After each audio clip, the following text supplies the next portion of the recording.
Lancé en avril 2016, la construction d'un nouveau site industriel du groupe Poma sur 70 000 m² tout proche d'Albertville est aujourd'hui terminée et l'inauguration s'est tenue en présence du Premier ministre Édouard Philippe et de 3 de ses ministres. Cette inauguration était le premier temps d'une visite savoyarde en 3 volets. L'occasion pour le Premier ministre de venir saluer l'implantation d'un nouveau site industriel en plein cœur des Alpes et de faire des annonces suite à un comité interministériel sur le tourisme organisé le matin même à Matignon. C'est le poumon économique d'Albertville, c'est une grande zone économique que l'on a mis en place il y a 3-4 ans maintenant et qui va encore se développer avec des nouvelles perspectives de développement de l'économie sur le secteur. Pourquoi est-ce qu'on s'est mis ici? Moi je pense que ce qui est intéressant c'est de dire d'abord qu'on voulait être vraiment proche de nos clients de la Tarentaise qui est quand même un gros morceau. Toute cette économie de la montagne, toute cette économie du tourisme, c'est une symbiose incroyable entre de l'initiative privée, des entrepreneurs dans tous les niveaux, et Jean Chouchal et Poma et la dynastie Poma, ça a été des pionniers, on le sait bien quand on connaît l'histoire de l'entreprise. Donc il y a cette initiative du secteur privé, mais il y a aussi l'importance d'initiatives publiques. J'ai voulu suivre les évolutions, saison après saison, de ce secteur parfois un peu livré à lui-même, lever les freins, les complexités ou les manques qui l'empêchent de se développer de manière harmonieuse, de donner sa pleine mesure.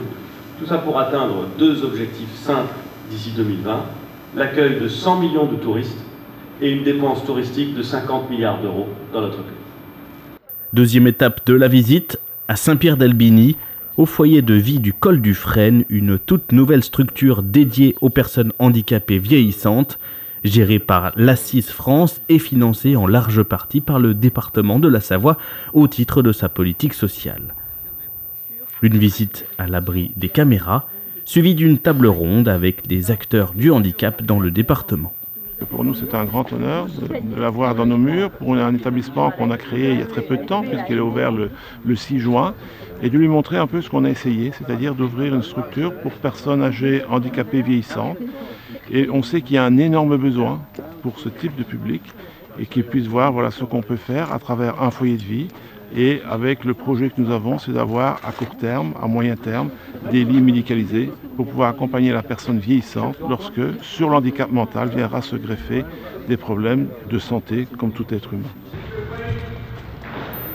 Enfin, le Premier ministre était attendu au centre de secours du SDIS à Montbéliard pour s'adresser aux sapeurs-pompiers, mais aussi à toutes les forces mobilisées ces dernières semaines pour des missions de sécurité civile suite aux violents épisodes météorologiques qui ont frappé nos territoires.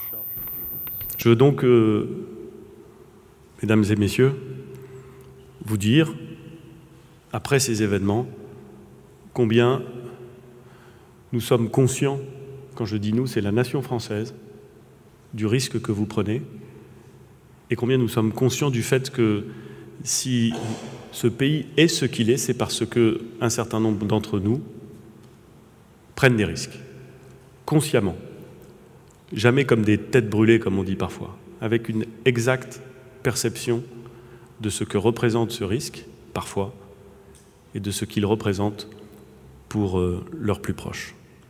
C'est un très grand honneur d'accueillir le Premier ministre au centre de secours de Montbéliard.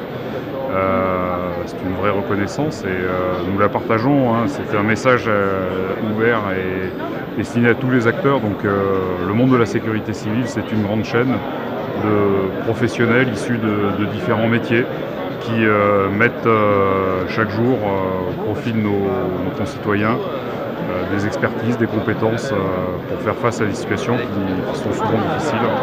On a une station météo à Bourg-Saint-Maurice qui est toujours menacée par la RGPP ou peu importe comment ça s'appelle. Je ne vois pas ce que tu veux Donc dire. je dis solennellement au Premier ministre de maintenir la station météo de Bourg-Saint-Maurice. Après les événements que nous avons vécus, hélas tragiques avec 2 décès, nous n'aurons jamais de reconnaissance assez grande pour celles et ceux qui risquent leur vie pour nous, et c'est ce que voulait dire aussi le Premier ministre. Donc je trouve que ça a été une journée dense, mais fluide, naturelle et en confiance.